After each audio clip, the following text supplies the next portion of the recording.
Assalamualaikum warahmatullahi wabarakatuh. Berjumpa lagi dengan saya dalam mata kuliah Bahasa Indonesia. Pada video kali ini saya akan menjelaskan tentang surat lamaran kerja.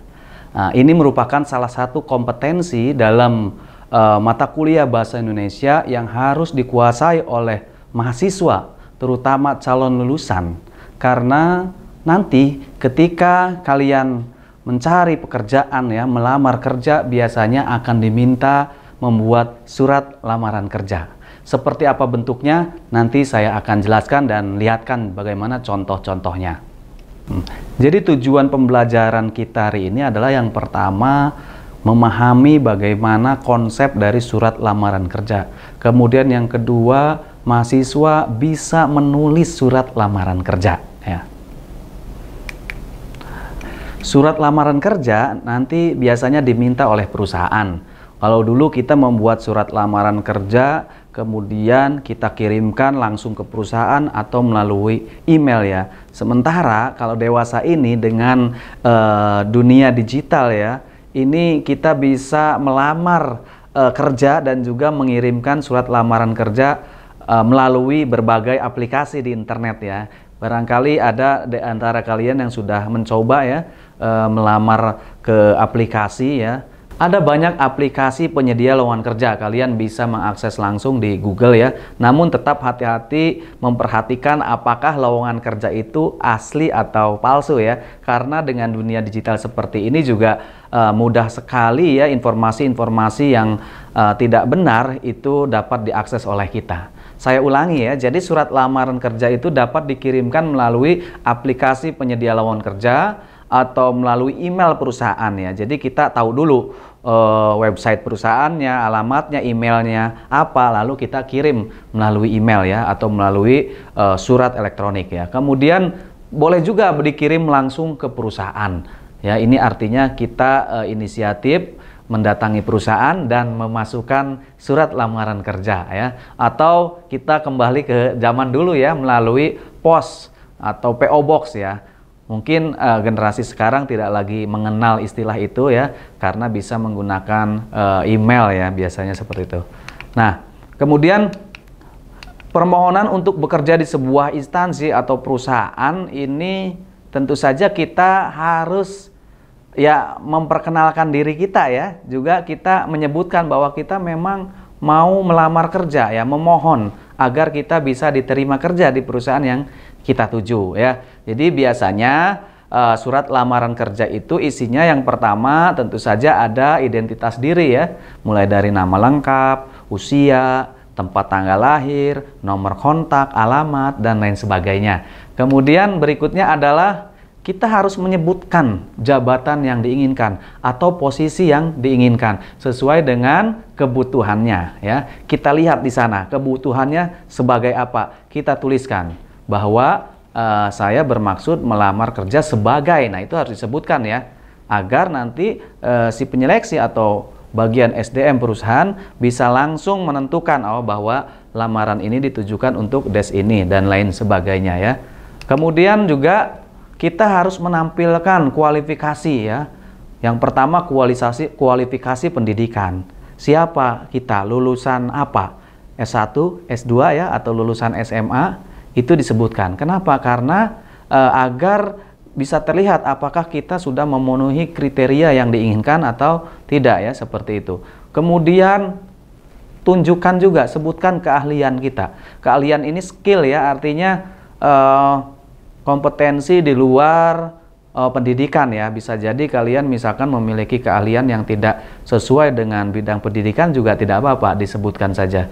Kemudian pengalaman, nah biasanya ada pengalaman kerja atau pengalaman magang ya, itu juga disebutkan.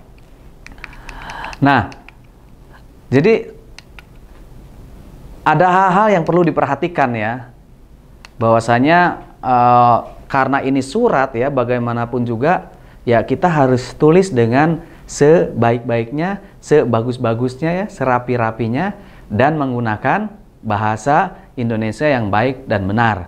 Kecuali si perusahaan meminta surat lamaran kerjanya ditulis dalam bahasa Inggris, berarti kita harus menuliskannya dalam bahasa Inggris ya. Kemudian ada juga perusahaan yang masih meminta kita menulis surat lamaran kerja menggunakan tulisan tangan, ya. Itu masih ada ya. Kalau dulu banyak ya, bahkan lebih dominan menggunakan tulisan tangan. Kenapa demikian? Karena ada yang mengatakan nanti pihak perusahaan akan melihat dari tulisan tangan itu bagaimana karakter atau kepribadian dari pelamar ya, seperti itu. Kalau hari ini sudah tidak banyak, bahkan barangkali sudah tidak ada lagi ya yang meminta kita menulis dengan tulisan tangan ya. Nah, sekarang diganti dengan di tik ya, di kertas A4 biasanya, bukan di kertas folio lagi ya, di kertas A4. Kemudian ya kita buat ya dengan huruf yang formal ya, seperti itu. Kemudian tulisannya ya harus rapi ya, bersih, tidak kotor, tidak banyak typo kalau menurut anak-anak zaman sekarang ya. Kemudian juga harus sesuai dengan ejaan bahasa Indonesia ya. Kemudian bagian-bagiannya harus lengkap ya. Ada halnya, hal itu artinya halnya apa? Halnya lamaran kerja. Kemudian tempat, tanggal, kemudian alamat, salam pembuka, isi surat, salam penutup, tanda tangan, nama terang kita, itu semua disebutkan ya.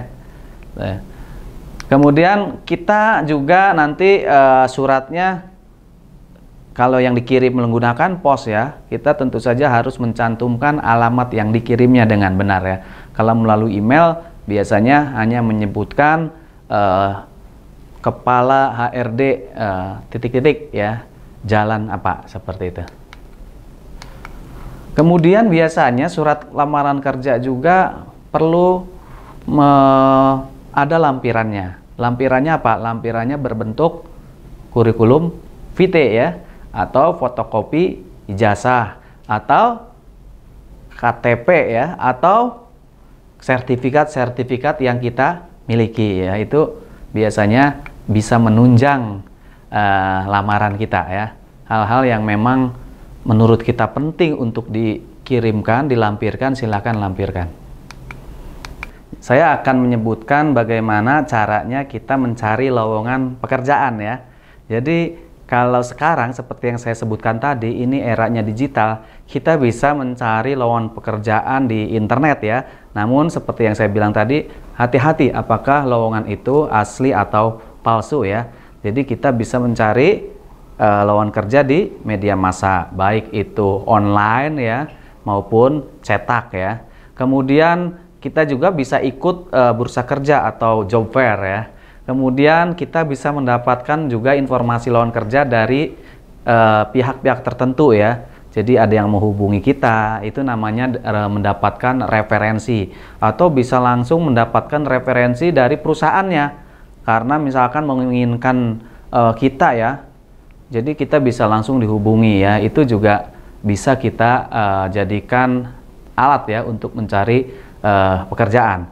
Kemudian yang terakhir adalah inisiatif sendiri. Maksudnya apa? Kita tanpa ada informasi juga kita bisa inisiatif mendatangi perusahaan ya, bertanya apakah ada lowongan kerja atau tidak. Atau bahkan tanpa kita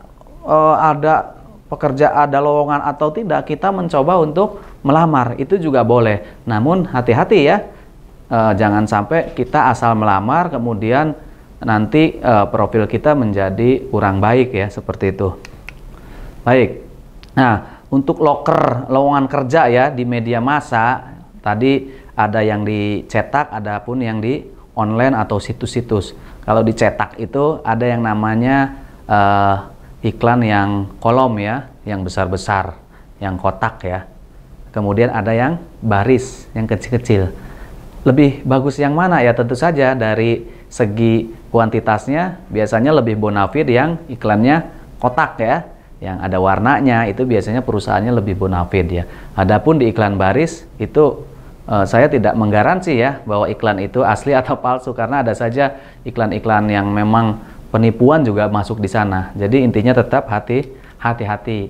Kemudian dari situs online ya, ada banyak, kita bisa mengenal, ada Jobstreet, JobsDB, JobsID, Jobindo, Jobslike, dan lain sebagainya ya, baik yang luar negeri maupun yang asing maupun yang nasional. Nah, ini ada salah satu cara ya bagi kita untuk memeriksa apakah informasi lowongan kerja tersebut benar atau palsu ya. Kita bisa lihat. Yang pertama, jika Anda mendapatkan informasi melalui iklan SMS, maka kita harus mencurigai ya, karena SMS ini tidak, sumbernya ya sangat tidak valid ya, karena bisa saja itu orang menipu atau orang iseng. Kemudian menggunakan provider yang umum digunakan. Maksudnya apa? Jadi nama perusahaannya misalkan AB, kemudian nomor teleponnya nomor HP, atau emailnya tidak menggunakan email perusahaan, jadi menggunakan email umum. Nah, itu juga harus diwaspadai ya, jangan sampai kita kemudian terjebak ya, karena banyak kasus yang melaporkan bahwasanya ada yang menipu ya, menggunakan lowongan kerja, kita dimintai sejumlah uang ya, seperti itu. Kemudian posting iklan bukan di web resmi perusahaan, seperti yang tadi juga ya, jadi posting iklan tapi postingnya tidak di web resmi. Nah, ini juga sedikit meragukan ya, walaupun ya ada juga yang tidak punya web, dia bisnis ya, kemudian iklan di Instagram dan lain sebagainya, itu boleh saja, tapi tetap harus hati-hati ya. Kemudian hosting gratisan ya, kemudian meminta sejumlah uang. Nah, jadi kalau kita belum bekerja sudah dimintai uang, itu sudah pasti ini penipuan ya, itu saja. Kemudian mencantumkan alamat fiktif, maka kita harus seringkali mengecek, memeriksa ya di Google, benar tidak alamat ini ya. Kalau memang alamatnya salah, bisa jadi itu iklan fiktif ya, seperti itu. Kemudian juga ada ciri-ciri ya dengan modus lowongan kerja ini ya, hati-hati ya. Yang pertama ada bahasa hari ini melamar, besok langsung kerja. Kerja gaji minimal 5 juta per bulan, langsung diterima, langsung kerja tanpa ijazah, kerja kantoran tanpa ijazah, cukup KTP saja, kerja ke luar negeri, hari ini daftar, besok langsung berangkat ke bandara, mau penghasilan berjuta-juta, segera hubungi titik-titik. Nah, itulah bahasa-bahasa bombastis ya, bahasa-bahasa penipuan yang membuat kita yang memang sedang merasa sangat butuh pekerjaan, kita akan langsung terpancing ya untuk melamar, seperti itu. Oke, kemudian ada loker yang diprioritaskan ya, lowongan kerja yang diprioritaskan. Ini yang pertama, kesesuaian jenjang pendidikan. Artinya ketika di lowongan kerja itu dibutuhkan S1, maka yang bukan S1, misalkan belum S1 ya, jangan melamar ya. Kalau S2 boleh tidak? Boleh, S2 S3 ya. Tapi kan sayang, itu untuk S1, kita S2 S3, kita masuk ke kualifikasi S1. Nanti akan ada perbedaan juga tentunya dalam segi kesejahteraannya, seperti itu ya. Kemudian kompetensi atau skill, keterampilan yang dimiliki. Jadi kalau di surat lowongan kerjanya itu menguasai bahasa pemrograman, nah kita lihat apakah kita memiliki skill itu atau tidak. Kalau tidak ya jangan coba-coba ya, seperti itu. Kemudian fisik yang mendukung, maksudnya apa? Ada beberapa perusahaan yang membuat kriteria fisik, misalkan tinggi badan ya, kemudian berat badan dan lain sebagainya. Nah, itu kita bisa juga melihat ya apakah kita sesuai atau tidak, seperti itu. Nah, ini di sesi akhir video ini saya akan menampilkan ya contoh-contoh dari surat lamaran kerja ya. Yang pertama, kalau kita mendapatkan informasi lowongan kerja dari iklan ya, itu harus ada kata-kata khas ya di sana. Contohnya yaitu kita menyebutkan dalam harian apa ya, misalkan dalam harian Kompas ya, tanggal ya, saya telah membaca iklan yang menyatakan bahwa PT Titik membutuhkan. Berkenaan dengan hal tersebut, maka atau misalkan berdasarkan iklan pada harian Kompas tanggal berapa ya, itu. Jadi harus menyebutkan sumbernya kalau memang kita melamar itu dari iklan.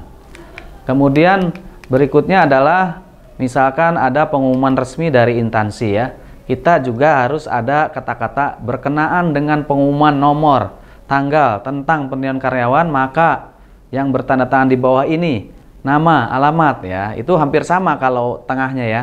Berbedanya adalah di awal ya, di awal surat, di pembuka surat. Kemudian